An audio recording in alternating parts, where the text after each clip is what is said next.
También, bueno, había entonces de las tareas que ustedes fueron planteando, varios también planteaban como, bueno, como la curiosidad por saber sobre el surgimiento el contexto, digamos, de surgimiento del modelo latinoamericano. Que ahí el texto de Cecilia Baroni, en el que se basa el video de Rodrigo Bacotti, cuenta un poco cómo se venía dando, bueno, un movimiento a nivel país de unas discusiones que se venían dando, por ejemplo, entre Varela y otro pensador del momento, que eran como bien antagónicas, y a partir de ahí hay todo una postura de que la universidad tenía que ser como más abierta, que no podía ser para las élites, ¿no?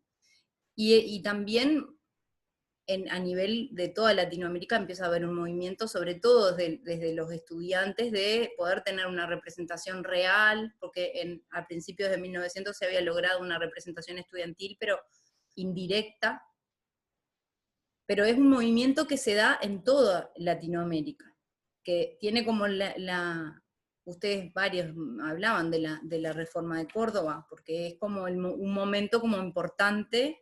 Después yo les voy a recomendar un videíto corto, si lo quieren ver, que habla bien de la reforma de Córdoba, porque bueno, ahí las críticas son múltiples, ¿no? No solamente el tema del cogobierno, sino también que efectivamente la universidad esté como al servicio de los problemas de los más desprotegidos o de quienes tienen menos posibilidades de acceso real al conocimiento. Entonces, de alguna manera, siempre se marca la revuelta de Córdoba de 1918 como un punto de partida, pero también eso venía como en una ebullición previa.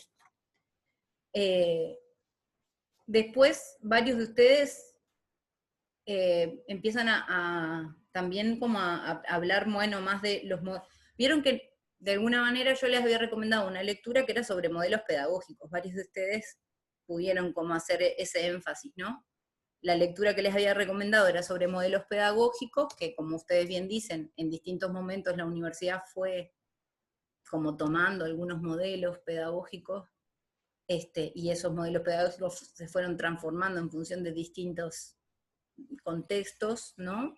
El modelo de formación, por ejemplo, surge ligado sobre todo a cuando ya la reforma de alguna manera se había consolidado con la ley del 58, aunque Baroni es muy clara de que eso después igual tuvo sus idas y vueltas, que no es que algo que se consolidó y punto, de una vez y para siempre, digamos, pero que ahí también empiezan a haber como un montón de movimientos a nivel mundial de crítica a cómo se impartía la enseñanza, incluso de crítica al modelo de aprendizaje, centrado en el aprendizaje, ¿no? Empiezan a haber críticas de igual cómo se reproducían los conocimientos y se reproducía la estructura social y todo, en vez de hacer una crítica, y empieza también a haber la idea, por ejemplo, de la pedagogía de la liberación de Freire, ¿no? De que en realidad el aprendizaje, el conocimiento tiene que ser algo que libere, y por eso también se empiezan a cuestionar el cómo se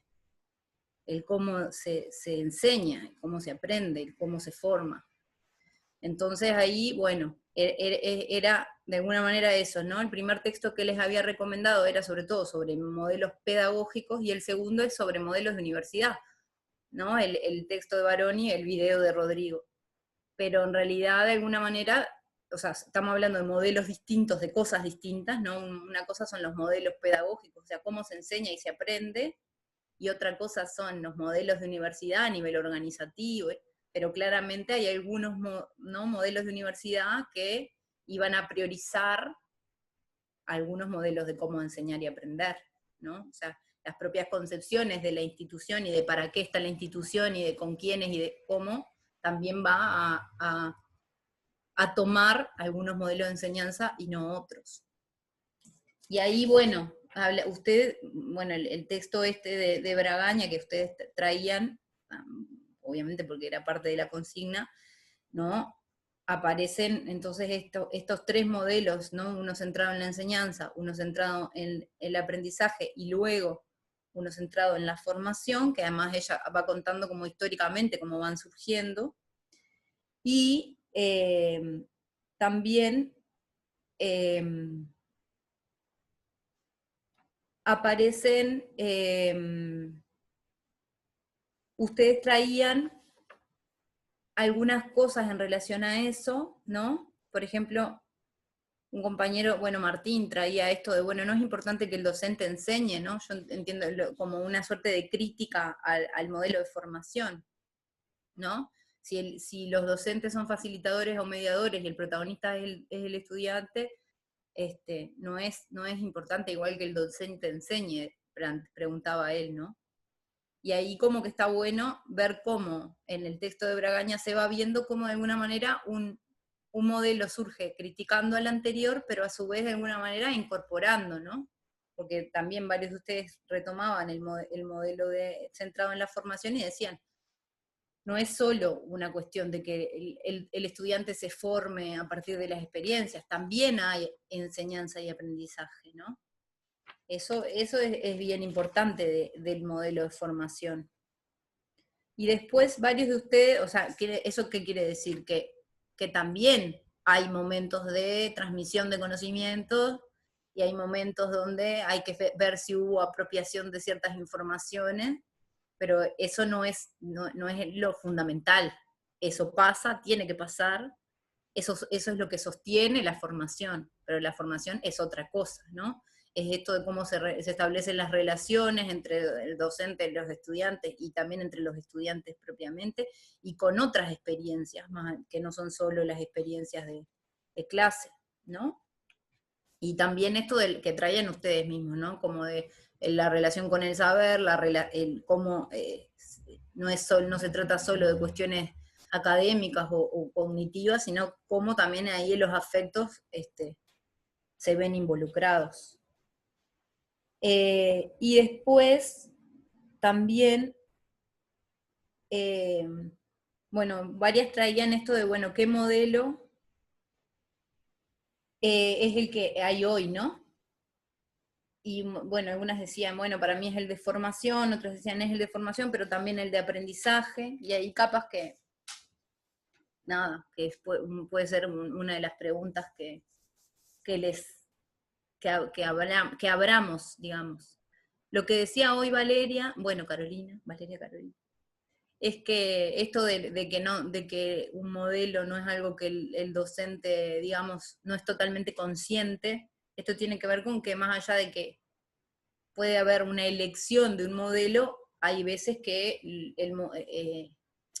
uno realmente no elige qué modelo hace, sino que a veces si no lo hace si lo hace medio sin pensar, sin ponerse realmente a pensar qué modelos está llevando adelante cuando anda una clase o cuando dispone ciertas propuestas en la clase, bueno, no siempre uno es consciente de en qué modelo, de que no siempre es una elección, ¿no? Elegir se supone que uno sabe las opciones y entonces elige algo, pero hay veces que uno piensa que está eligiendo una cosa y está llevando a cabo otra, eso es un desafío.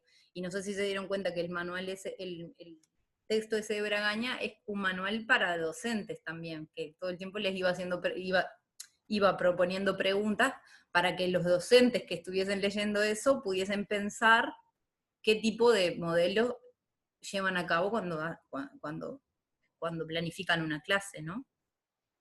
Pero es algo que hasta yo cuando leyendo ese texto también pila veces me cuestiono, ¿no? Cuánto realmente de qué modelo hay unos y otros.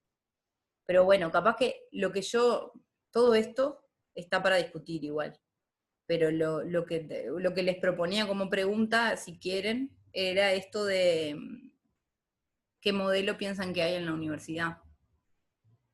Que varias ya habían contestado, pero otros no. Pedagógico, ¿no? Estamos en este momento hablando. El centrado en la enseñanza, el centrado en el aprendizaje o el centrado en la formación. A ver qué piensan.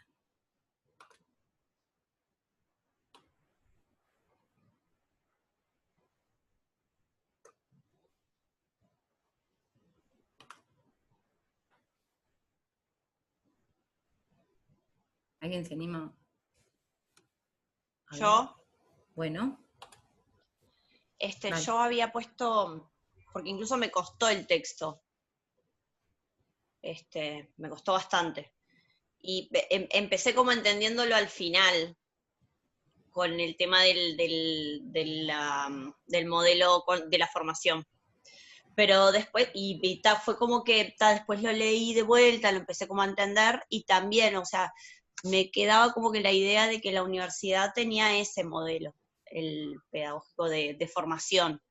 Pero después me puse a pensar que no en la facultad de psicología, porque también la facultad de psicología da como que mucho para discutir y pensar las cosas y repensarlas, pero también me surge la idea de que lo puse incluso en la tarea, que hay como que hay verdades que son absolutas y hay conocimientos que, no sé, como la matemática, por ejemplo.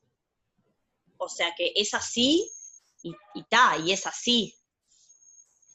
Entonces ahí me surge de que puede ser un tema de que también, de que la universidad tiene como los tres modelos, porque no por elección, sino porque es así. Y sea esta universidad o sea la que sea, hay cosas que son reales y que no tienen discusión. Por más que vos puedas tener un intercambio en una clase, pero no deja de ser así. Entonces no me centré tanto en lo que se decía en la Edad Media, de que, bueno, que el maestro tenía la verdad absoluta y que era un pensador y un filósofo, pero sí lo pensé más por el hecho de que hay cosas que son así y ya está. Entonces como me quedó eso. A ver, bueno, Valeria. No sé si vos Valeria o Carolina, pero adelante. Prefiero que me digan Carolina. Eh, Me acuerdo que en el video dice, bueno, dice que el conocimiento no es inmóvil y también el texto decía que, o sea, cosas que actualmente, o sea, son probadas científicamente y bla, bla, bla, o sea, afortunadamente la ciencia va avanzando y va descubriendo, o sea, van refutando tales teorías que antes se consideraban que eran absolutas y bueno, no sé, por ejemplo, no sé, ponerle que antes se consideraba, o sea, esto te hablo de un texto de herramientas, que la vitamina C era buena para la gripe. Pero ahora, después de varios estudios y de métodos, se descubrió que no, que, o sea, que no tiene, no hay una relación entre eso. Y entonces, por eso, o sea, me parece que es un modelo de formación, pero por otro lado, está lo que, de la universidad, que genera conocimiento, entonces todo lo que estamos aprendiendo está sujeto a crítica. Entonces, por eso me parece que es más para el lado de formación del modelo de aprendizaje, por el hecho de que, o sea, el conocimiento sigue siendo, o sea, no es estático, por más que hayan muchas teorías comprobables actualmente, pero quién sabe, más adelante no se refutan esas teorías. No sé, pienso yo, ¿no? ¿Alguien más? Dale, Florencia. Sí, yo quería aportar que comparto con la compañera Camila, que veo como un poco de las tres, y que si bien la facultad siento que propone una impronta muy del aprendizaje, como de la autonomía, y de que el estudiante se tiene que hacer cargo de lo que quiere hacer, y de lo que quiere aprender, y de su curiosidad, y de participar en diversas organizaciones y partes de la facultad, siento que también se heredan sin querer, tal vez, cosas de los modelos de repente más del autoritario, que es como el formato profesor y estudiante, y el profesor es el que sabe y transmite, que de repente en algunas materias se ve más que en otras. Por ejemplo, las materias que son, no sé, neurobiología de la mente, chao, esto es así y yo te lo doy como un bloque y vos aprendelo, así, y no se cuestiona. Y entonces, bueno, me parece que hay un poco de todo y que en algunas, eso, hay matices que vamos viendo en diferentes materias, pero bueno, eso, que veo como un poco de las tres. Eso. ¿Alguien más? Que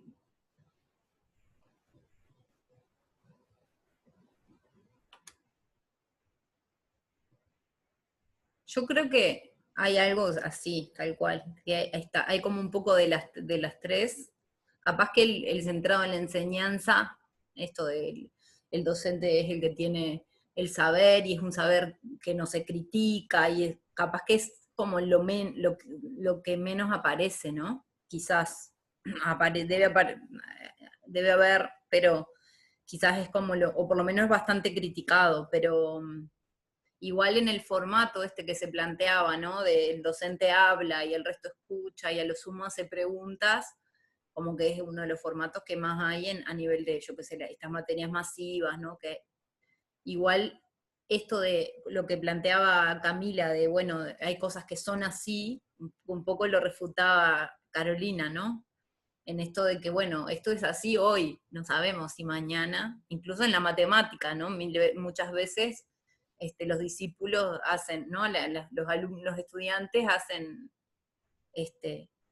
años después descubren que tal fórmula en realidad, como tenía una excepción, ¿no? Yo justo en matemáticas no sé nada, pero pila de veces hay un desarrollo posterior de ciertas teorías o teoremas, a partir de darse cuenta que para tal cosa no funcionaba ese teorema, entonces ¿no? Hubo que pensar otro. Y ahí en realidad, quizás el modelo pedagógico centrado en el aprendizaje y el centrado en la formación son como los que más permiten, sobre todo el último, pero el centrado en la enseñanza, no, en realidad es como de alguna manera es una concepción que no permite la crítica, ¿no? No permite que el estudiante pueda entender que puede hacer una crítica, que puede, ¿no? Investigar y ver si efectivamente, o sea, nada, hacer una crítica que quiere decir, bueno, plantear un desacuerdo y poder tender a comprobar que las cosas no son así, o que son así pero con cierta complejidad, con cierta otra agregado. Y así es como se va pudiendo también avanzar, por decirlo de una manera, aunque es una visión como un tanto, pensar que siempre lo que se crea es mejor que lo anterior, que no necesariamente, ¿no? Hay distintos filósofos de la ciencia que plantean que no todo es avanzar, que a veces hay saltos abruptos, o sea, ahí los estudios sobre la ciencia dicen millones de cosas, pero claramente hay en algunos modelos, más que en otros, hay una posibilidad de que quien estudia sienta que efectivamente puede hacer algo de esa crítica o puede, ¿no? Modificar ese conocimiento.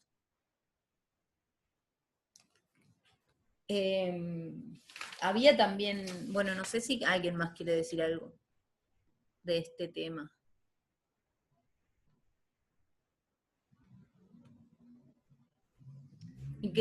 A ver. Yo quería simplemente mencionar que sí, que desde el día 1 nos han hecho saber que están abiertos la facultad y los profesores a que nosotros cuestionemos y digamos lo que pensamos y etcétera. Así que creo que la facultad se encuentra como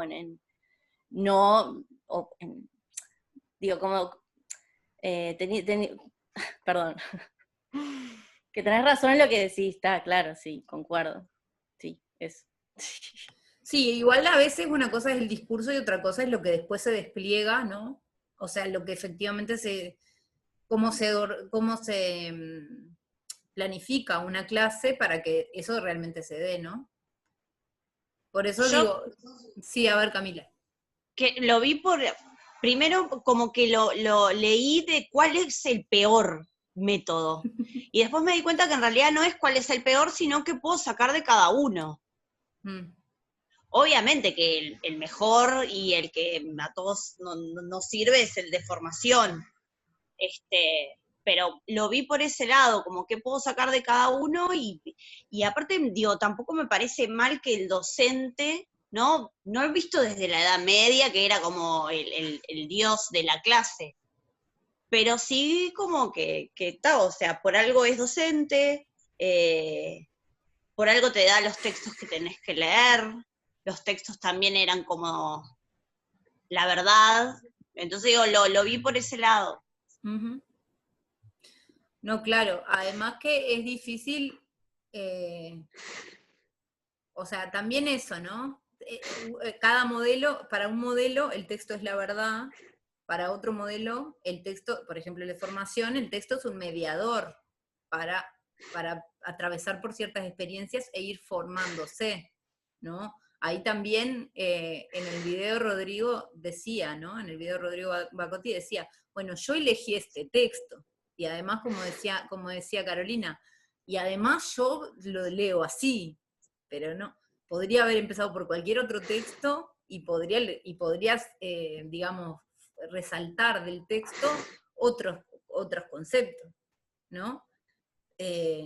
O sea, también no es que haya, bueno, de hecho, cuando se elige un plan de estudios o cuando se arma una guía de curso, es una decisión, digamos, político-académica, que es lo que se elige para leer y para usar como insumo para la clase, ¿no? Son negociaciones, cuando se armó el plan de estudios, fueron negociaciones de años para ver qué es lo obligatorio que un psicólogo o una psicóloga tiene que saber. Y capaz que si el plan se hubiese aprobado en 2016, capaz que ese mapa de negociaciones, la foto de esas negociaciones hubiese sido distinta, ¿no? Entonces,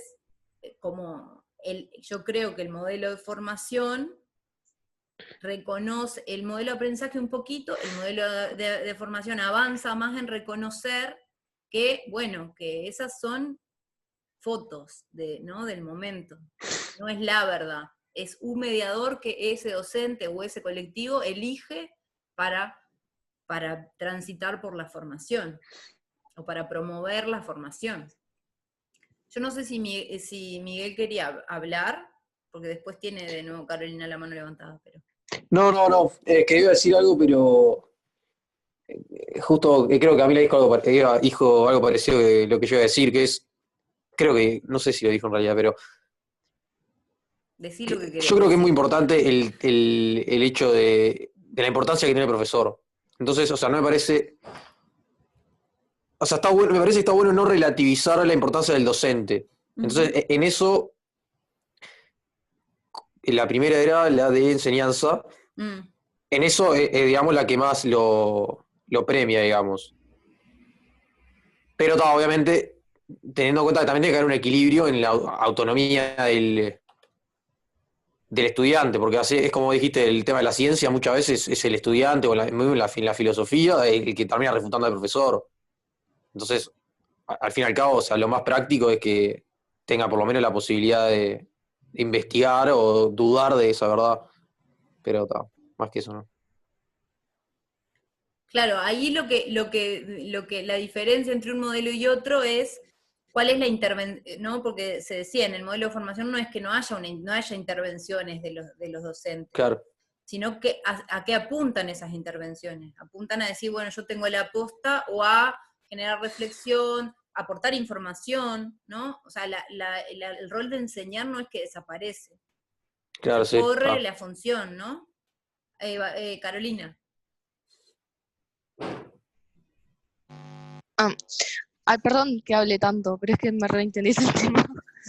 Es que yo pensé, o sea, yo lo relacioné también con los 4 aspectos claves de la facultad, que sería o sea, 2 de ellos, la producción y la crítica.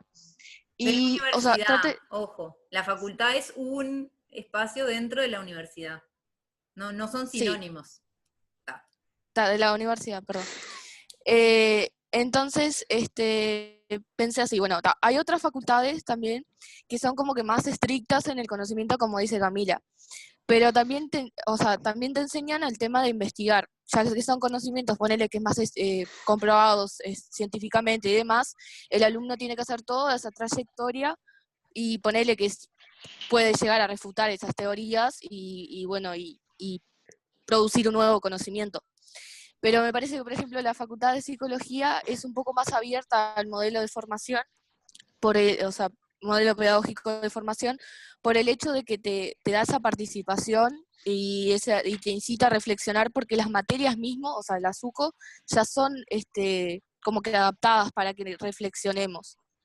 no sé, a mí me parece, me da esa, como que es más abierto y te da más autonomía a que vos reflexiones sobre tu propio trayecto. Y también, bueno, lo que dice, y esa es una de las modalidades no directivas. Es eso. Sí, ojalá cuando terminen la facultad digan lo mismo. Vamos a ver. No, pero a mí me parece que estaba bueno este texto porque también les permite, como, bueno, además de que está en la guía, es básico, está en la guía en los textos de la UCO, pero es un texto que también les permite, primero, uno de los temas del módulo 1 es esto, de cómo se enseña y cómo nos formamos en la universidad, entonces por eso también el texto estaba bueno, pero también porque les permite eso, poder ser críticas no solo del conocimiento, o sea, el contenido de lo que se transmite, sino también de la forma, ¿no? Y ahí, por ejemplo, una de las cosas que el modelo de formación trae es esto de que no se antepone la teoría a la práctica, ¿no? Que de alguna manera eso tiene que ver con la idea de integralidad, que ustedes la van a trabajar sobre todo en el segundo semestre, pero algo ya vamos trabajando cuando trabajamos los fines y eso.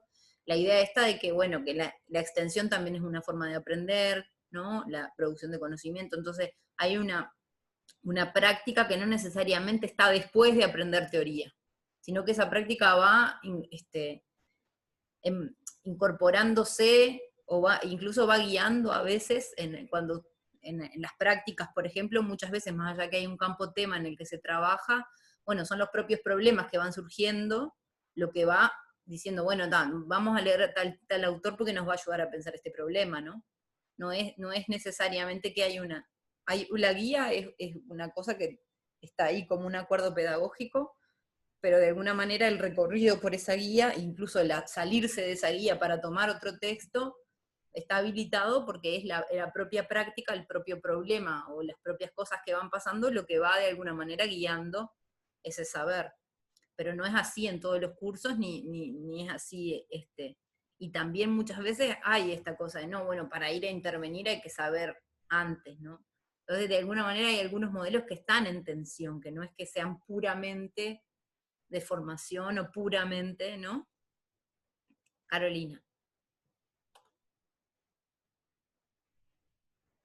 Tenías la mano levantada de la otra vez, ¿no? ¿O la levantaste ahora? Te bajo la mano. Bien. Bueno, no sé. Un poco, sobre todo mi idea de empezar con esto era como poner un poco, sobre todo como aclarar un poco, o sea, en realidad nada, hacer referencia a lo que ustedes habían comentado, aclarar lo que varios de ustedes plantearon, esto bien claro, de que bueno, el texto era sobre modelos pedagógicos, el video era sobre modelos de universidad, pero que claramente, bueno, algunos tipos de universidad, universidades que escriben a ciertos modelos van a priorizar o tender a priorizar algunos modelos pedagógicos.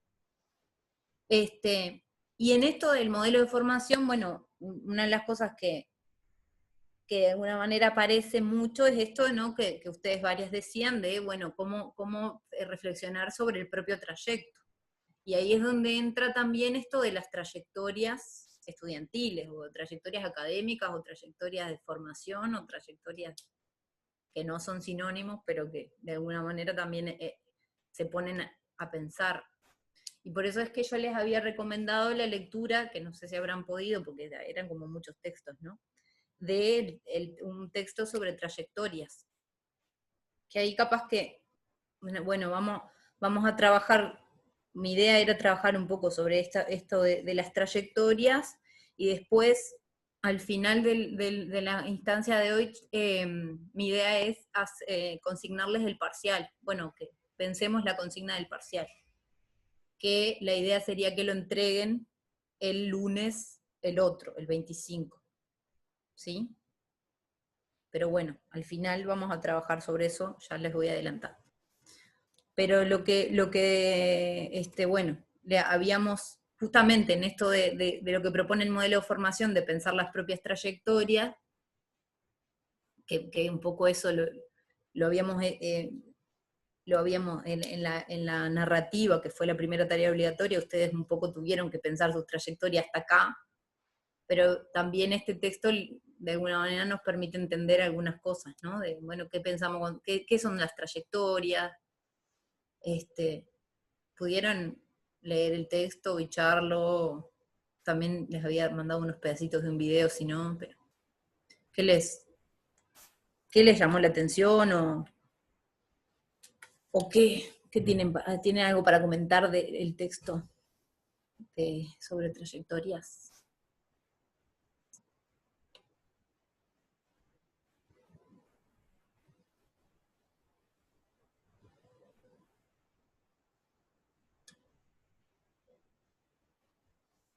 ¿Mm?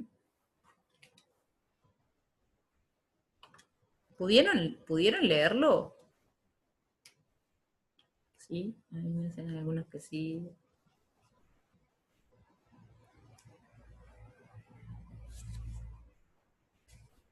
Bueno, ¿qué le llamó algo la atención? ¿Qué resaltan del texto? ¿Qué les pareció? No sé.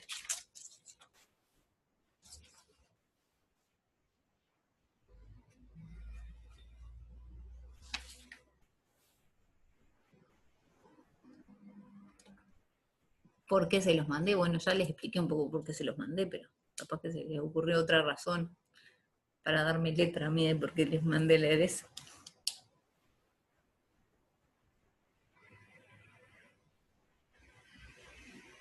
Bueno.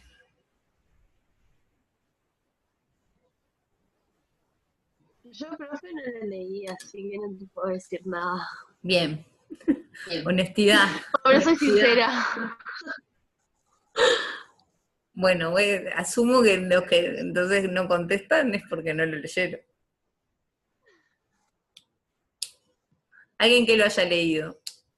Bueno, Florencia me hacía cara como que lo había leído, pero igual no la voy a sobrecargar, pobre Florencia.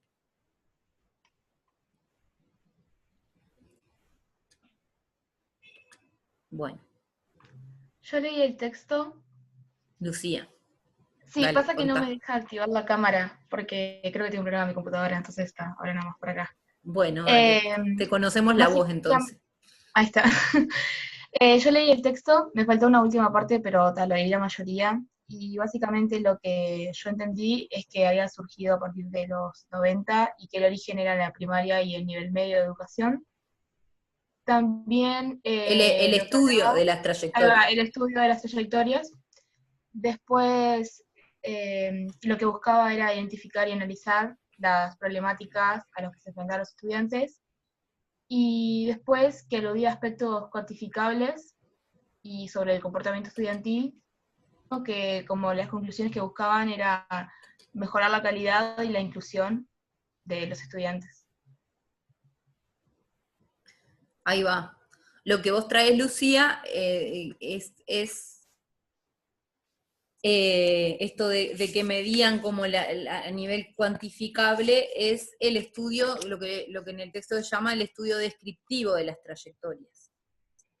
Después habla de un estudio explicativo de las trayectorias, que tiene que ver más con cuestiones también, no solo se estudia más desde lo cualitativo, ¿no? De entrevistas, de qué sentido se le da a la trayectoria, de por qué, ¿no? Porque el estudio descriptivo, que es cuantitativo, tiene más que ver con esto de cuántos niveles de aprobación, de reprobación, egresos, ingresos, y no tanto de, bueno, por qué un estudiante tiene un rezago, como le llaman, ¿no? O sea, en definitiva no hace los cursos no aprueba los cursos en tiempo y forma según establece el plan, o por qué, ¿no? Hay todo un montón de porqués que el estudio descriptivo no llega a mostrarlo, ¿no?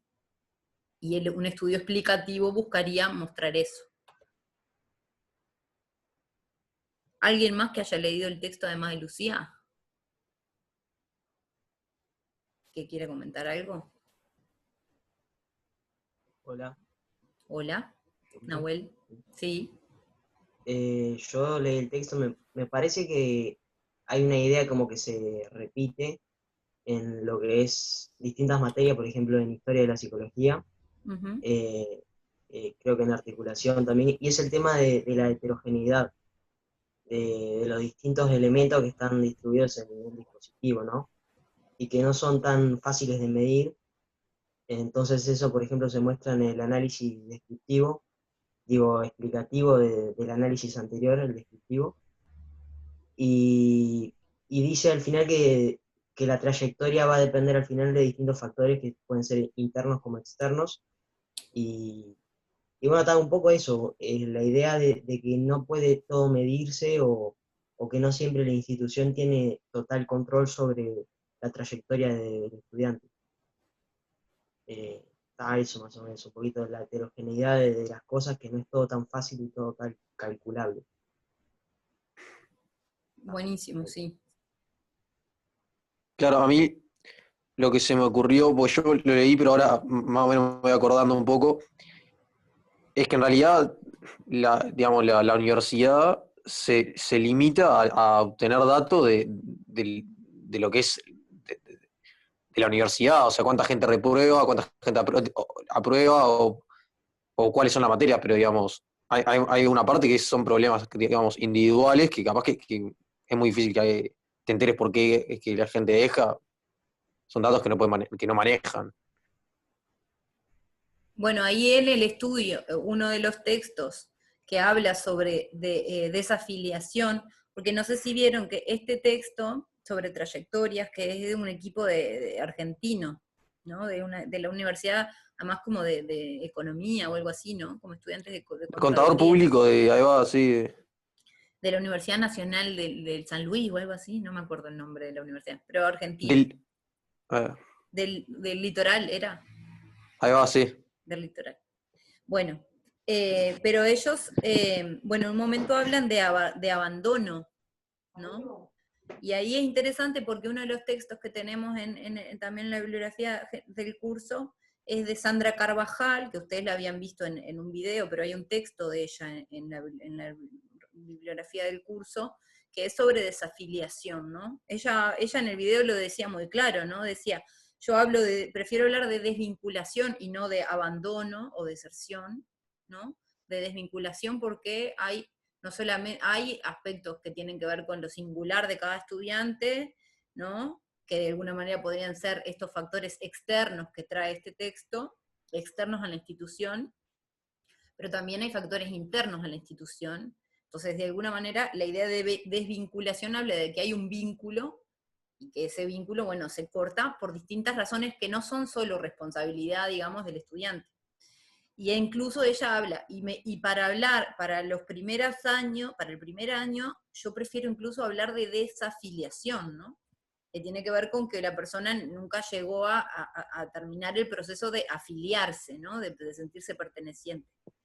Y ahí es donde los factores, ahí es donde el estudio que hace Sandra Carvajal, este texto que yo les digo, es un estudio que de alguna manera es explicativo, porque claro, a nivel de toda la universidad lo que hay son datos, cuántos ingresan, cuántos egresan, ¿no? Y cuántos aprueban, pero hay algunos estudios, como por ejemplo este de Sandra, que estudió específicamente con la generación de ingreso, creo que era en el pasaje del primero al segundo semestre, entonces le hizo, sí, grupos focales hizo con metodologías cualitativas, ¿no? Entender, bueno, por qué se daba esa desvinculación.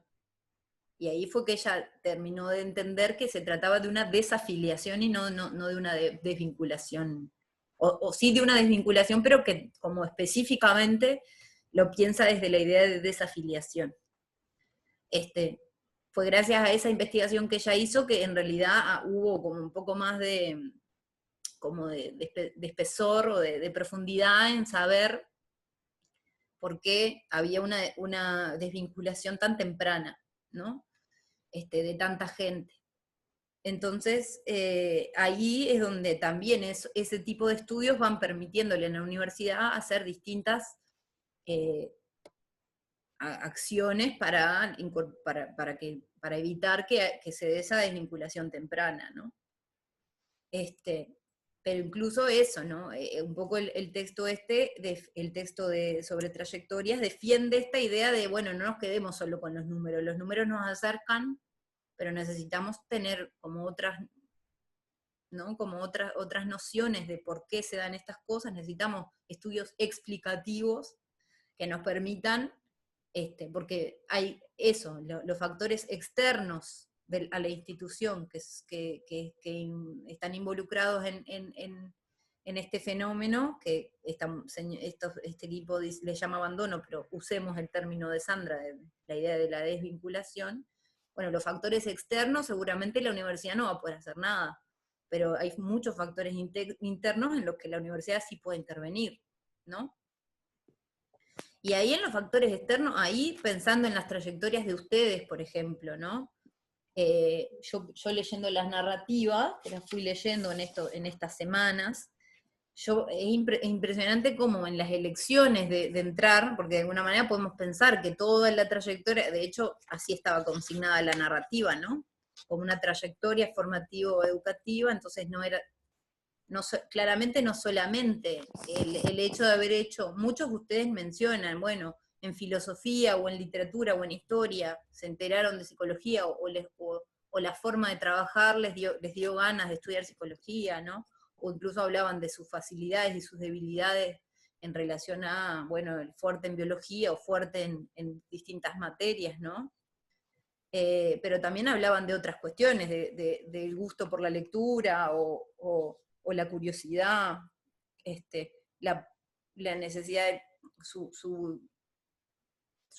como que les gustaba, o que se sentían capaces para el pensamiento crítico, ¿no? Todo cosas que, bueno, en algún punto sí, desde las instituciones educativas se puede o no promover, pero que también hacen a sus características singulares, y también otros factores externos, digamos, a las instituciones educativas que fueron habilitando o fueron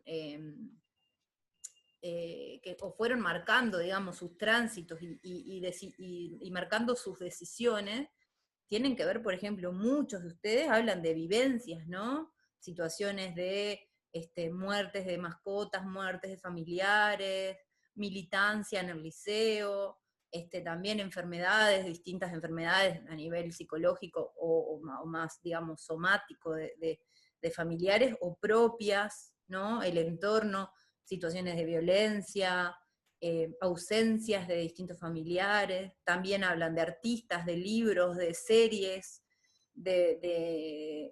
bueno, las separaciones de los padres o las relaciones distintas con los padres, los cambios de escuela, las mudanzas, distintas relaciones de amistad o de separación o de peleas con amigos, conocer otras culturas en viajes, ¿no? Como un montón bueno, contactos con la naturaleza, distintas actividades físicas, conocer personas en situación de discapacidad, desafíos a nivel laboral, o sea, casamientos, divorcios, nacimientos de hijos, ¿no? Estar lejos del hogar. De alguna manera, el pasaje también de la escuela al liceo, como que un montón de cosas que no son solo del propio de la institución educativa y de los contenidos, son las cosas que a ustedes les han ido marcando su elección, digamos, su trayectoria formativa hasta ahora, ¿no? Entonces son un montón de cosas que son externas a la institución, pero que la institución puede habilitar o no, incorporar eso para el pienso de la propia formación, ¿no? Las propias trayectorias, ahí pensando desde el modelo formativo, cómo la apuesta es a reflexionar sobre las trayectorias, sobre los trayectos, pero a su vez la institución puede, bueno, flexibilizar más o menos, ¿no? Pensar más o menos las distintas posibilidades de trayectos, ¿no? Ahí es donde ustedes, o sea, ahí es donde el texto habla de trayectorias teóricas y trayectorias reales, ¿no? Entonces, ¿cuánto de las trayectorias teóricas habilitan que haya múltiples trayectorias reales, que son las que van a estar influenciadas por todos estos factores, ¿no? ¿Cuánto de la institución habilita o no a pensar las trayectorias reales como trayectorias posibles y no como rezagos o trayectorias desviadas, no sé cómo le llamaba, a ver, le llamaba un nombre así, trayectorias no encausadas, ¿no? O sea, como las trayectorias reales que son las que están bien y las otras como que son las trayectorias teóricas, perdón, parece que fueran las que están bien y las otras trayectorias, bueno, son cosas que no se ajustan a la norma, ¿no? Cuando en realidad la institución puede pensar las trayectorias de otra forma y habilitar otras trayectorias, ¿no? Habilitar que las trayectorias reales se puedan, no se vean como el rezago o no sé qué, sino que se puedan comprender y en todo caso sí se pueda propiciar que haya una continuidad, pero no tiene que ser así sí o sí, ¿no? Las modalidades de cursada, por ejemplo, que no haya solo modalidades presenciales de cursada, sino que haya como distintos dispositivos, permite que alguien que no puede cursar todas las materias presenciales no podría seguir la carrera, ¿no? O sea, como ahí como las trayectorias, como lo que establece la institución permite que realmente haya una continuidad, o no, habilita o no habilita, ¿no? Pero ahí, bueno, como la importancia de mirar no solo las trayectorias teóricas, que es, digamos, lo que la institución dice cómo se debe cursar, sino también las trayectorias reales, efectivamente, cómo es que los estudiantes van cursando, que es en definitiva lo que realmente importa, ¿no? Y cómo se piensan las trayectorias teóricas para que exista realmente posibilidad de que se puedan transitar. No sé si alguien más había leído. Acá, creo que en este grupo se había hablado, alguien había dicho, no sé si no había sido Miguel, que alguno de ustedes había planteado esto de qué pasa cuando la gente se va, no en esto cuando hablábamos de la democratización, qué pasa cuando la gente se va, pero no es que deja la universidad, sino que se va a otra facultad, ¿no? Creo que había sido Miguel que lo había dicho la otra vez, pero no me acuerdo. Me suena que algo había dicho eso, pero no me acuerdo mucho. Que en este texto, de hecho, se dice esto, ¿no? Que hay una autora, Fanelli, que hace esa diferencia. Una cosa es el abandono institucional y otra cosa es el abandono del sistema educativo, ¿no? Porque en realidad uno puede abandonar una institución, por ejemplo, decir yo dejo facultad, pero dejo facultad porque quiero ir a estudiar. Bueno, varios de ustedes han hecho eso, ¿no? Varias compañeras que estudiaban comunicación o que estudiaban otras cosas, una compañera que quería hacer psicomedicina no era fisioterapia, y que en realidad, bueno, al final que nunca entró finalmente, pero si hubiese entrado, quizás después se decidía por una o por otra y dejaba una, ¿no? Pero no dejaba el sistema terciario, que en definitiva es como lo importante, ¿no? Claro, mientras no se cambie, digamos, por ejemplo, a una privada, que ya está en otro sistema ahí, digamos, es otro, no sé si es, Sí, ahí se dice se dice otro sistema, sí, es otro sistema. Ahí depende de qué es lo que, porque en realidad para la idea de la democratización del conocimiento, bueno, lo importante es que acceda a formarse, ¿no? Después podríamos Claro. discutir si es el mismo modelo, si es mejor, si es peor, ahí lo podríamos, es otra discusión quizás, ¿no? Lo Claro. importante es que pueda En el acceder. chat le hicieron una consulta. A ver, ¿quién está? Connie. Pero tiene Valeria levantada la mano, ahora miro el chat. A ver. Bien. A ver, acá, bueno, para que después Valeria te doy la palabra. Ahora leo lo que dice Sofía. Sofía dice, yo leí sobre el texto de las trayectorias académicas y trataba de alguna manera de un proyecto de investigación desarrollado en la Facultad de Ciencias Económicas y se enfoca de alguna manera sobre el caso de alumnos que abandonan los estudios superiores, intentando identificar y también analizar sobre las problemáticas a las que se enfrentan los estudiantes, aunque también como las fortalezas y debilidades de la organización institucional y cómo esas organizaciones institucionales enfrentan y sustentan esas decisiones de desistimiento. de los estudiantes que deciden dar por finalizada su trayectoria educativa. Profe, perdón que escribo, pero yo tengo problemas con el ruido. Está, bueno. Bien, pero sí, tal cual con lo que decía. Después hay una autora en el texto llamada Ana Fanelli que dice que el abandono se distingue como en dos categorías. El abandono institucional, bien, todo lo que estábamos comentando ahora que no habíamos leído, que Sofía lo había dicho, ¿no? El abandono institucional hace referencia a que los estudiantes abandonan una institución para continuar sus estudios en otras instituciones y por ende su trayectoria académica continúa. Y el abandono del sistema educativo superior es cuando los estudiantes se retiran de la institución eligiendo un espacio no formal para continuar su formación.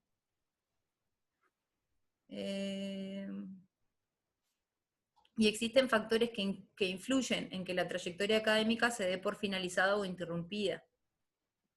Eficiencia terminal, aprobación. Claro, esto es lo que dice eficiencia terminal, aprobación, reprobación y rezago y abandono son las categorías que se usan desde el estudio descriptivo, ¿no? O sea, cómo, si efectivamente, es como las formas de medir, digamos, los procesos, ¿no? Si hay aprobaciones, si hay reprobaciones, cuántos egresos hay. Y por último quería decir que el estudio explicativo de las trayectorias reales debía estar enfocado desde un enfoque sistémico, mirando las trayectorias desde varios ángulos y miradas múltiples, porque no se puede mirar a un solo sujeto o hacia una organización institucional, porque la verdad es que las trayectorias educativas se dan entre sujetos y entre organizaciones institucionales, es decir, entre un grupo de personas. Profe, ¿usted cómo eligió estudiar esto? Profe, tengo mucho nota. Esto que decía Sofía estaba bueno porque es un poco de alguna manera es lo mismo que decíamos que planteaba Sandra Carvajal, ¿no? Como en realidad el vínculo es un vínculo que no es solo no es responsabilidad exclusiva de un actor, sino que es un vínculo, ¿no? Entonces tanto la institución como el propio sujeto van a tener, digamos, responsabilidad sobre ese vínculo, no solamente el sujeto. Entonces, esto de la mirada sistémica quiere decir justamente poder mirar no solamente si el estudiante aprobó o reprobó, sino también, bueno, qué pasó ahí, qué significado tiene para esa persona estar en esa institución, cuáles son las dificultades que la institución, que siente esta persona, que la institución le plantea, qué cosas se podrían flexibilizar, o bueno. Pero en definitiva la mirada sistémica tiene que ver con mirar a todos los actores involucrados desde esta idea de que están en relación y no son cosas separadas, ¿no? Carolina había pedido la palabra y demoré en dársela. No hay problema, profe, estaba escuchando. Bueno, yo no leí el texto, pero tengo una consulta.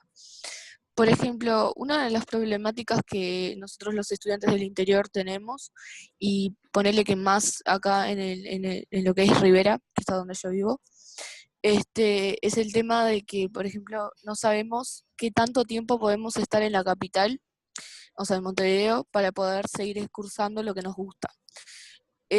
Tengo muchas amistades, que no sé, por X razones, ponerle que no le otorgaron más la beca, no pudieron conseguir un trabajo, bueno, muchos motivos, muchas variables, no pudieron seguir lo que sería su carrera, abandonaron la institución y bueno, lo que tenemos acá para formarnos en Rivera sería profesorado, magisterio y algunas otras carreras, tenemos la UTEC también, pero ponele que la mayoría tuvo que abandonar la institución, lo que estaban cursando, y dedicarse, ponele al profesorado, que es lo más común que podemos hacer acá. Y eso sería como que un abandono institucional, porque no, o sea, seguirían cursando a nivel terciario.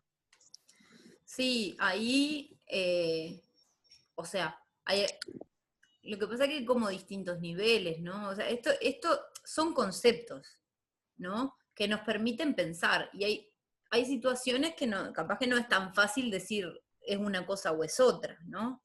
Hay que ver hasta qué punto nos permite pensar el concepto, porque claro, desde esta idea de abandono institucional, que igual pensémoslo como desvinculación institucional, y como desvinculación del sistema de educación, bueno, claro, siguieron en el sistema de educación terciaria, aunque ni siquiera en otra universidad, pero o en otro subsistema del sistema de educación terciaria, siguieron, ¿no? Buenísimo. No es que su trayectoria académica se terminó, ¿no? Ahora, o sea, es decir, hubo una desvinculación institucional, se fueron de la facultad, ¿no? Pero siguieron en el sistema. Lo otro que ahí, claro, a mí me cuestiona, digamos, es, bueno, en realidad, cuánto realmente pudieron hacer lo que querían. Capaz que después se recuelgan y dicen, efectivamente ser profe de filosofía era lo más lindo del mundo. Pero hay veces que termina siendo sí una cuestión hasta de que está bien, de que termina siendo una elección, decir, bueno, fue lo que pude, pero elijo igual hacer esto. Y hay veces que no hay una elección real porque no están dadas las posibilidades para elegir, ¿no? Elegir es tener las opciones y poder tomar alguna. Si yo en realidad no tengo la opción, ¿cuánto estoy pudiendo elegir, no? Entonces, bueno, ahí hay una democratización del conocimiento en general, sí, pero de algunos en particular, que eran la elección de esta persona, no. Ahí igual la universidad, en lo que se llamó segunda reforma universitaria, que fue a partir del 2006, 2000, por ahí, hubo un impulso renovador tomando los principios de de la reforma universitaria, digamos, vieja y conocida, con la cúspide en la revuelta de Córdoba. Bueno, hubo como un intento de renovación y de lo que es eso que se llamó segunda reforma, que una de las cosas importantes que tuvo fue el tema de la descentralización, que en realidad hoy hay centros universitarios en distintos lugares, ¿no? Por ejemplo, en Rivera hay centro universitario. Bueno, psicología, por ejemplo, creo que no es una de las carreras que se da ahí, pero hoy, por ejemplo, en día, en el centro universitario de Salto y de Paysandú se da toda la carrera de psicología, que antes no, antes, hasta hace unos años, cuando yo soy de Paysandú, cuando yo en 2005 iba a entrar a psicología, podía haber estudiado psicología en Salto, pero no podía, porque en realidad la carrera estaba armada de modo tal que entraba una generación y hasta que no terminaba esa generación no se volvía a abrir. Entonces en realidad no era una opción real. Hoy está toda la carrera de psicología en Paysandú y en Salto. En Maldonado también, ¿no?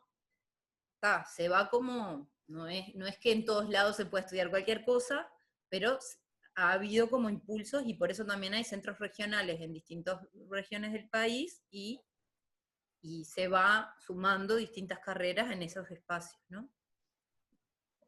Carolina, ¿vos querías volver a hablar? Levantaste la mano, ¿no?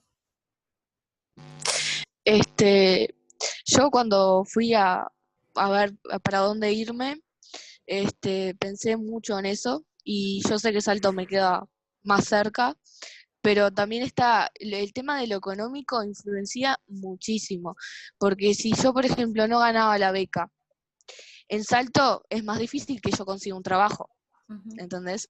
Entonces en Montevideo, por ese lado, hay esa centralización de que, bueno, puede ser que la facultad esté en Salto, pero hay la centralización del trabajo, ¿entendés? De lo que es oportunidades laborales. Entonces te obliga, al ser del interior y no estar residente en Salto o en Paysandú, bueno, lo que me queda es irme a Montevideo y bueno, si no gano la beca voy a tener que ver un trabajo, ¿entendés? Te da hay un tipo de facilidad por un lado, pero sigue muy centralizado aún. Sí, ha habido avances, pero no estamos ni ahí cerca de... Y ahí está bueno ahí vemos, por ejemplo, lo que cuando vos planteabas esto, bueno, el estudiante se tuvo que ir porque no tenía la beca. Bueno, ahí hay claramente un factor exógeno a la institución que es lo económico. Miguel. No, que lo que voy a decir es que, claro, la idea me parece, de tomar los datos es que la universidad, por ejemplo, se puede hacer cargo dentro de sus límites para tener una mejor gestión. Hay cosas que la exceden, es decir, que la economía esté centralizada, que esté en Montevideo la mayoría, y ahí la universidad poco puede hacer. Lo que sí puede hacer, por ejemplo, es, no sé, habilitar. Justo le hablaron. Justo me cayeron al cuarto. Lo que sí, no. Lo que digo es que por eso, dentro de todo, tiene límites. Por ejemplo, algo que puede hacer es el tema de la plataforma, subir los teóricos, eso sí, que seguro facilita a la gente que viene del interior, sin duda, o las clases no presenciales. Pero el resto ya es algo más grande, digamos. Sí, claro, es complejo, son un montón de factores. Bueno, lo económico, por ejemplo, bueno, están las becas, que capaz que uno diría es externo a la UDELAR, pero la UDELAR definió en algún momento, hace muchos años, que bueno, que hubiese un sistema solidario en donde a ciertas personas en ciertas situaciones pudiese haber un aporte que tampoco es que les permite vivir, pero bueno, es un aporte, ¿no? Entonces, hay distintos, bueno, otro de los factores exógenos que de alguna manera plantean estas autoras es el género, por ejemplo, ¿no? Acá hay varias compañeras que tienen hijos, que seguramente, y compañeros, pero en general las tareas de cuidado siguen centradas en las mujeres, y que seguramente eso implica, ¿no? Toda una organización para poder estar en la clase, para poder estudiar, para poder. Y bueno, y la universidad eso hace un tiempo, se armó la red temática de género, se empiezan a pensar algunas políticas pensadas en torno a eso. O sea, obviamente, bueno, hay un límite, hay cosas que no, por ahora, cada vez más la universidad empieza a ver cómo estos factores inciden y empieza a buscar cómo hacer, ¿no?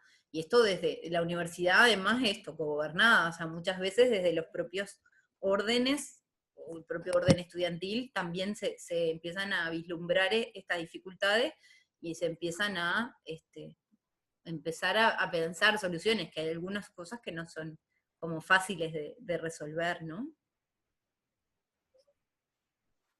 Entonces seguís con la mano levantada porque sí, nomás, ¿no, Miguel? ¿O querés hablar? No, sí, la dejé. Ya la No sé, ahí va. Bien. No sé si alguien quiere contar algo más bueno de esto.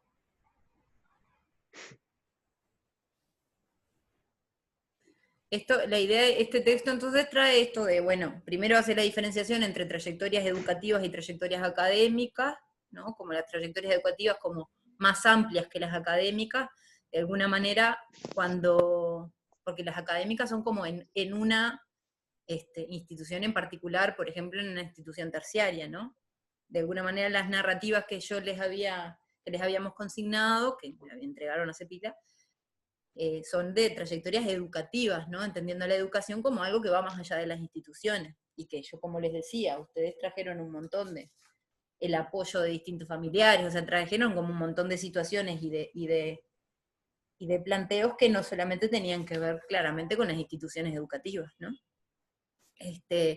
Y después, bueno, esta diferencia entre las trayectorias teóricas y las trayectorias reales, las diferencias entre los estudios descriptivos, cuantitativos, y los estudios explicativos, que son más cualitativos, y un poco todo esto que fuimos hablando de la idea de desvinculación más que de abandono, y de todo eso era como un poco lo que el texto como que nos aportaba, y ahí yo enganchaba con eso de algunas de las cosas que ustedes fueron como diciendo de sus propias trayectorias. Pero un poco esa es como la apuesta de algunos de los espacios de la facultad, es justamente poder pensar sus trayectorias, o sea, no solo sus trayectorias, sino, sí, en definitiva, ¿no? Cómo ustedes van tomando decisiones que aportan, que van a transformar sus trayectorias, ¿no? Ahí está bueno saber que la facultad tiene, ustedes por ahora van cursando todas las materias obligatorias, ¿no? No tienen por ahora optativas. Recién en el ciclo de graduación ustedes tienen optativas. Igual dentro de algunas, por ejemplo, cuando ustedes tengan articulación 4, articulación de saberes 4, que es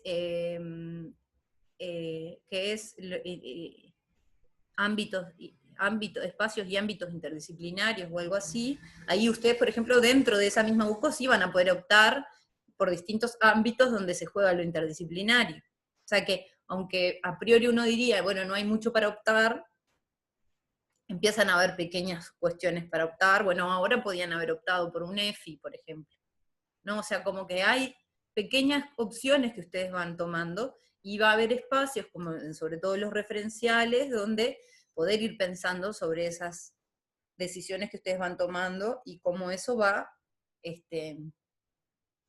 marcando su perfil y sus intereses, ¿no? Hay de hecho uno de los cursos de referencial que se llama itinerarios o algo así. Bueno, el referencial 3, que es sobre justamente donde ustedes después de eso empiezan a optar, a tener optativas, y ahí es un espacio justamente, construcción de itinerarios se llama. Es un espacio justamente en donde empezar a pensarse, teniendo que ahí donde empieza como mucho más fuerte la construcción de su itinerario a nivel de la psicología, ¿no? La facultad hace tiempo venía hablando de los itinerarios, que de alguna manera se usan como sinónimos de trayectorias teóricas, y ahí es interesante cómo cada instituto, ustedes saben que la facultad está dividida en institutos, hay 5, el Instituto de Psicología de la Salud, el Instituto de Fundamentos y Métodos en Psicología, el Instituto de Psicología Social, que es en el que estoy yo, el Instituto de Clínica, Psicología Clínica, y el Instituto de Psicología, Educación y Desarrollo Humano. Y estos institutos tienen responsabilidad sobre distintas UCOs en todo el plan, y después en las optativas y en las prácticas y proyectos, que también son opciones, digamos, decisiones que ustedes van a ir tomando y que van a ir marcando sus trayectos, sus trayectorias o sus itinerarios. En esos espacios, bueno, cada instituto ofrece sus prácticas, sus proyectos, y en las optativas también cada instituto ofrece sus optativas. Y de alguna manera, muchas veces, aunque no haya, por ejemplo, previaturas formalmente, algunos institutos, bueno, aconsejan que para hacer tal optativa ustedes hayan cursado por lo menos esto y esto y esto, que muchas veces son cursos que el propio instituto da, ¿no? Porque se entiende que para poder hacer esta optativa, para poder comprenderla, para poder formarse, ¿no? Para que estos mediadores realmente funcionen como se espera, ustedes hay algunos conocimientos que ya tienen que tener. Eso responde bien a otro modelo que no es el de formación, ¿no? Pero bueno, de alguna manera, la idea de trayectoria es que ustedes van a ir yendo, como trazando un camino que en algunos momentos, que más allá de que tiene en las trayectorias reales, bueno, tiene sus momentos de pausa, o sus distintas pequeñas elecciones, como distintas modalidades de cursada en un mismo curso obligatorio, o decisiones más grandes, como es la decisión de una práctica o la decisión de una optativa. Bueno, eso va marcando, digamos, su camino. Cada quien con su singularidad, con sus deseos, y también con sus tiempos, ¿no? Y también por eso está la modalidad algunos cursos se pueden hacer libres, otros solamente, bueno, sobre todo los de referencial son los únicos que no se pueden hacer. Bueno, los optativos tampoco se pueden hacer libres, pero ustedes pueden optar por hay un curso que dicen, bueno, lo estudio solo y lo doy libre, ¿no? Son opciones que ustedes van teniendo, que las trayectorias teóricas se los habilitan. Después sus trayectorias también irán haciendo su propio como recorrido. Pero bueno, sí saber eso, que de alguna manera dentro de las prácticas y dentro de los optativos, de los cursos optativos, también cada instituto de alguna manera ofrece sus opciones para que ustedes de ahí como que tomen algunas trayectorias. igual también las opciones son grandes, ¿no? Hay un montón de temas que se pueden trabajar desde un instituto u otro porque se pueden trabajar desde distintas perspectivas, ¿no? Pero bueno. ¿Alguien quiere comentar algo de esto?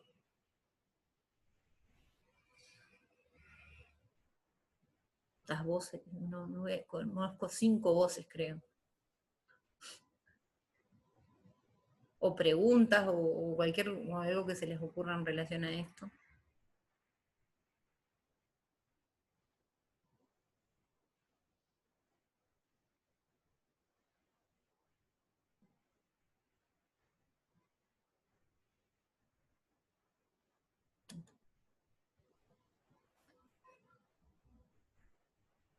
Vamos, bueno, no sé, entonces. Vamos a hablar entonces, ¿quieren hablar del parcial? Ahora sí la idea es hablar, por eso. Porque en realidad yo les iba a proponer, pero capaz que les parece como muy amplio y ahí lo podemos repensar juntos. La idea del parcial es que el 25 de mayo, que es el lunes que viene, no el otro, bueno, el lunes que viene es feriado, por ende no vamos a tener clase ni tarea, o sea que ahí se pueden poner al día si tienen alguna tarea pendiente, o pueden también estar armando el parcial. La idea del parcial es que lo entreguen el 25, como entregaron la narrativa, ahí por Eva, el 25, bueno, máximo el 25, o sea, lo van a poder entregar antes, todo esto, después yo se los voy a dejar escrito también. Después, que la idea es que ustedes puedan escribir entre mínimo 1 carilla y máximo 2. Y mi idea era, el parcial es sobre el módulo 1. Es individual, bueno, está. El módulo 1, que es todo esto que venimos trabajando, ¿no? La democratización, el ser universitario, la formación en psicología. Y entonces la idea es poder que ustedes, lo que a mí me ha ocurrido es que ustedes tomen un párrafo de alguno de los textos que les guste, lo citen, siempre hay que citar, o sea, poner entre comillas, poner entre paréntesis el apellido del autor, el año y el número de página, y de ahí puedan hacerse ustedes mismos una pregunta, o sea, y poder ir vinculando eso que ese párrafo dice con sus propias ideas y con planteos de otros autores. Ahí la idea es que puedan tomar la cantidad de autores que quieran, o sea, estaría bueno que por lo menos usen 2 o 3 de los que ya venimos trabajando, del curso, también el de Cecilia Baroni, que no está en la bibliografía obligatoria, pero que también lo venimos trabajando. Ahí pueden, en vez de citar, porque si no les va a ir pila de espacio en poner cosas textuales, lo que pueden hacer es parafrasear, que es decir lo que dijo el autor, pero con palabras propias, digamos, ¿no? Con otras palabras que no son las mismas del autor, y ahí igual también tienen que decir que esto lo dijo tal, ¿no? O es tomado de ideas de tal, ¿no? Ahí entre paréntesis, apellido del autor y año del texto. Entonces, esa es la idea. Mi propuesta era esa, que ustedes puedan elegir un párrafo de alguno de los textos que hemos trabajado y que puedan reflexionar en torno a esa idea, trayendo también aportes de otros autores. Yo no sé si eso les resulta como demasiado amplio, si se sienten cómodos, teniendo en cuenta, esto es teniendo en cuenta la unidad 1, ¿no? Que son todos estos temas. ¿Qué les parece como consigna?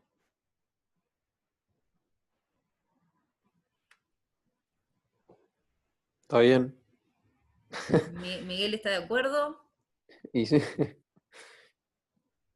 Sí, no es tan complicado en realidad. Está bastante bien. Más los videos también, ¿no? Vos dijiste se puede citar textos, eran los textos, pero por Sí, ejemplo no, también, o sea, a ver, el párrafo primero sí que sea un párrafo, una frase, no tiene que ser un párrafo entero, ¿no? Una frase de alguno de los textos. y después sí pueden también decir, bueno, esto me hace acordar de lo que se decía en el video de tal, también sí. E igual lo ideal es que por lo menos 2 o 3 textos puedan usar,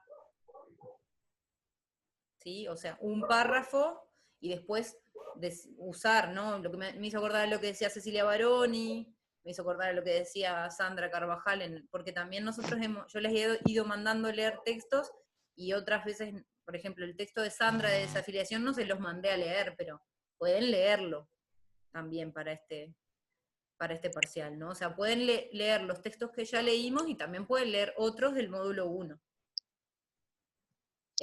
¿Cuántas También, carillas, profe? máximo 2. Mínimo 1, máximo 2. ¿Sí? ¿Les parece bien? Yo lo que me preguntaba es si no es demasiado amplio. Pero si a ustedes por eso les preguntaba. Si a ustedes les queda Medio cómodo amplio, así. sí. Tal vez muy abarcativo en tipo en todas las cosas, o sea, como que nosotros tenemos que andar conectando tipo todas las temáticas que se han trabajado hasta el momento. Y, No es necesario. O sea, lo que no. no. Ustedes pueden decir, no sé, a mí lo que más me gustó es el ser universitario. Y si ustedes seguían, ¿no? O sea, ustedes mismos se hacen la pregunta o se plantean una línea temática en función del tema que más les haya interesado del módulo 1. No es que tienen que tratar todos los temas. Pero ¿sí? no, yo pensé que era como que tratar todos los temas en conexiones en realidad. Y No. que eso sí sería como un poco dificultoso en realidad, porque tendrías que encontrar como conectores en todos lados. Y es muy... No, la amplio. idea es que de alguna manera ustedes mismos se formulen una pregunta o digan, bueno, quiero hablar de democratización, no sé, o de alguno de los temas que fuimos trabajando y que son del módulo 1. Bien. ¿Sí? Mejor eso. Está bueno, como están diciendo en el chat es liberal. Tipo la propuesta, sí. ¿Qué dicen en el chat? Profe. Me gusta, me parece muy liberal. Bueno, liberal después tenemos que definir qué es liberal, porque más bien es como ¿Profe? libre. ¿Qué? ¿Quién habla? Ah, sí, yo. Dale, Sofi. Sí, soy yo. Gracias por leer lo mío. Es que no podía conectar el... Estaban justo haciendo un arreglo en tu casa. Sí, es cierto, sí. Es por eso que no pude conectarlo. No, que a mí me gusta la propuesta. Bueno, puse liberal. Quiero decir como muy así... Sí, libre. Muy libre, muy autónomo, sí. A mí me gustó. Era eso nomás. Bien. Gracias. Cuanto más, digamos, reflexiones de autores puedan incluir, mejor. Porque quiere decir que ustedes leyeron un montón y que nada, pudieron como eso incorporarlo a sus propios pensamientos. Que esos autores les fueron ayudando a pensar, ¿no? Digamos. Los textos están todos en la carpeta, en la pestaña primera, hay una carpeta en donde están todos los textos, que está separado el módulo 1 y el módulo 2. Ya algunos fuimos leyendo, hay otros que no fuimos leyendo, que nada, que si los pueden leer, pensando que además como el lunes que viene es feriado, yo no les voy a poner ninguna tarea ni nada, entonces ya también pueden usar. Tienen 2 semanas para hacerlo y sin una tarea entre medio. Valeria, Carolina, tenía la mano levantada. No sé si desde hoy.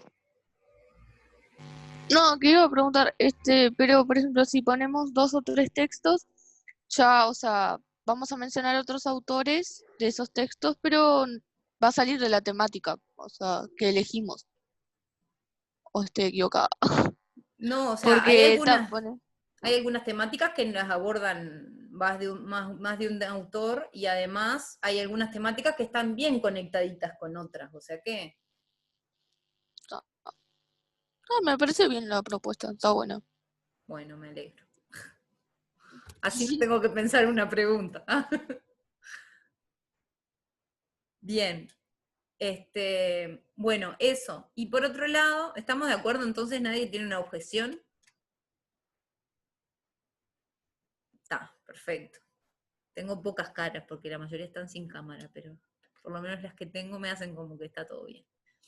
Yo voy a poner entre hoy y mañana la consigna en EVA como la de la narrativa, ¿se acuerdan? Pongo ahí un loguito de la parcial y ahí va a estar la consigna más clara, ¿sí? O sea, más clara, lo que estuvimos hablando, pero dicho por escrito. Hasta ahí también esto de cuántas páginas, toda esta cosa. Y por otro lado, una cosa que les iba a pedir, el lunes de la semana, el lunes que viene no, el otro, el 25, que ustedes van a tener que entregar el parcial, no se dejen estar, porque así el lunes 25, en el horario de clase, nos vemos. Y mi idea es, yo les voy a mandar a leer un texto para ese lunes, que ya es de la unidad 2, pero como tenemos 2 semanas, bueno. Y ahí la idea es poder trabajar sobre ese texto que es el de campo, se llama Territorio, Ámbito y Campo. Si quieren, si hay algo de ese texto que también les sirve para pensar algo de la unidad 1, lo pueden incluir también. No es de la unidad 1, pero está. Pero nada, sobre todo es para poder trabajarlo en esa clase. ¿Está? Ahí, Carolina tiene la mano levantada. Una pregunta.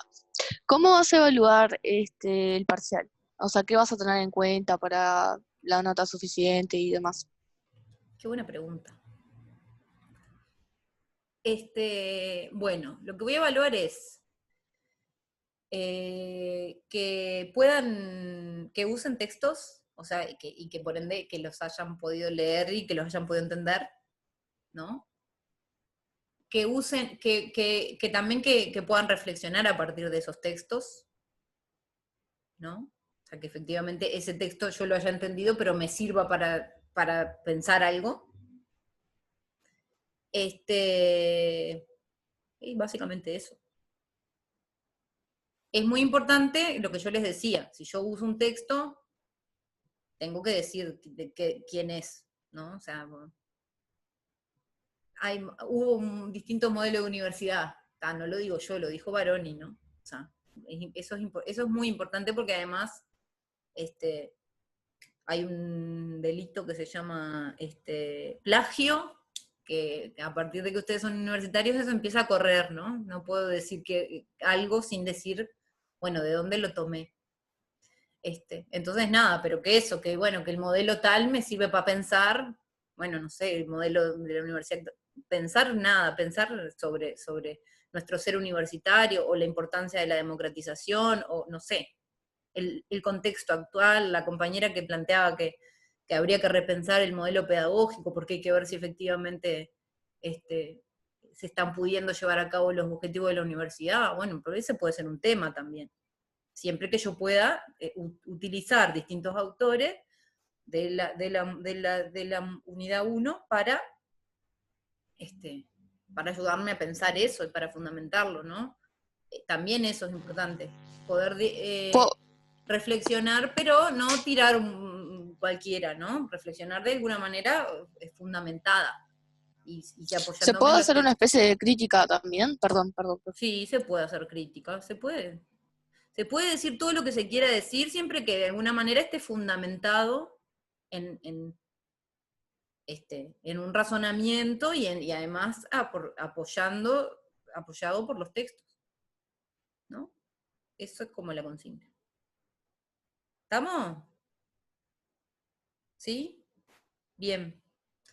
¿Está? Entonces, no sé si alguien quiere decir algo más sobre todo lo que trabajamos hoy. Trabajamos sobre los modelos pedagógicos, los modelos de universidad, las trayectorias académicas y educativas, y además ya consignamos el parcial, o sea que de cualquiera de esas cosas pueden plantear o preguntar cosas.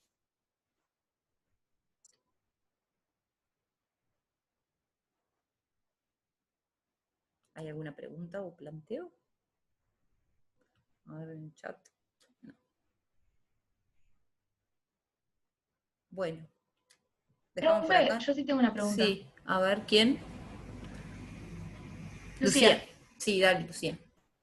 Bien, es más bien sobre el formato del parcial. ¿Hay algún tipo de letra, tamaño o algo estándar? ¿O podemos hacerlo como nos guste? No, bueno, yo les iba a poner también en la consigna, sí. Poner, Bien, era no eso nada sé, más. Time New Roman 12 o algo así, sí. Sí, Está porque bien, si no, perfecto. hay letras muy grandes, muy chicas, y que si no, hacen Sí, una por eso carilla, mismo. pero es media, está. Sí, sí, eso también yo lo voy a poner ahí. Bien, gracias. Bueno, y que pongan el nombre y el número de cédula, todo eso. ¿Está? Bueno, ¿algo más? Dejamos por hoy y nos vemos el lunes 25 a la 1 por Zoom, habiendo leído ese texto que yo después les voy a poner bien, pero se llama Territorio, Ámbito y Campo. Profe, disculpa Sí, que te corte. dale. ¿Que cuándo irías a postear tú en Eva tipo como que la consigna para el parcial? Si me da el tiempo hoy y si no mañana. Está perfecto, muchas gracias. De nada. Bien. ¿Estamos? Yo tengo una A consultita ver, más. sí, dale. ¿El parcial se copia y se pega en un mensaje o se manda un archivo de Word? Se manda un archivo de Word, como en la Ok. narrativa. ¿Sí? Está, Y en el perfecto. archivo yo les voy a pedir que pongan su nombre y apellido como nombre del archivo. Porque así cuando yo los bajo ya me quedan ahí los nombres. Más allá que además adentro puedan Y poner en nombre y formato apellido. PDF no sería Sí, como más puede ser en Word o en PDF, como ustedes prefieran. Sí, el PDF perfecto. no se modifica. Eso es verdad. Claro. Yo a veces pido que me manden en archivo modificable para que yo les pueda hacer comentarios y cosas, pero igual si me mandan en PDF yo les pongo notitas o veo cómo lo hago. Así que da igual. ¿Está?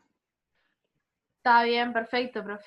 Muy bien. Entonces, a ver, el lunes 25 tienen que, hasta el lunes 25, o sea, lo pueden entregar antes, van a tener que mandar el parcial.